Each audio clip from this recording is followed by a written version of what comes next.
In the last video, we learned about permaculture, the paramount design system for future survival.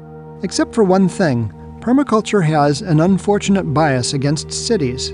This is not too surprising. Many of its techniques were refined in humanitarian aid situations where displaced or stranded people in rural areas needed reliable sources of water, food, fiber, and energy. In many cases, people could not afford machines and fuel, so they worked slowly on a small scale with manual tools.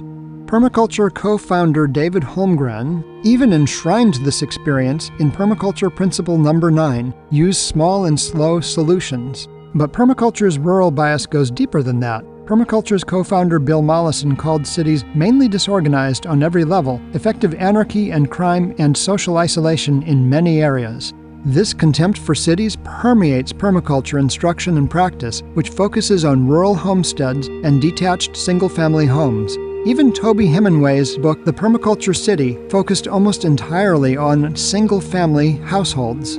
I've even seen a permaculture instructor get angry with a student for renting an apartment. In his view, real permaculturists buy land, turn it into thriving homesteads, and encourage others to do the same. But the vast majority of homesteads are detached houses. These structures violate the third ethic of permaculture because they are designed specifically not to share resources. As we saw in Episode 4, apartments use far less material and energy because they share walls and roofs. Several apartment landscapes can be maintained with just 1 or 2 weeders, not the hundreds of private lawnmowers found among the same number of suburban residents.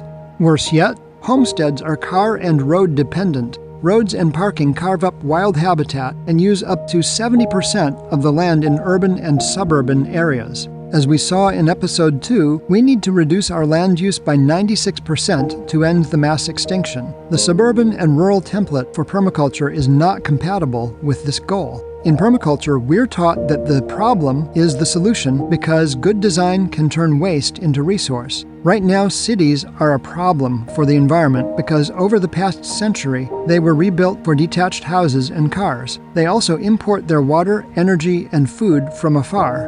Permaculture has elegant solutions to reduce imports. It just needs to embrace density, mass transit, and large-scale design. That's what Edenicity is all about, permaculture at the scale of cities. Because in our view, the city is the solution. In the next episode, we'll use Edenicity to design a whole city. You won't want to miss that, so be sure to subscribe.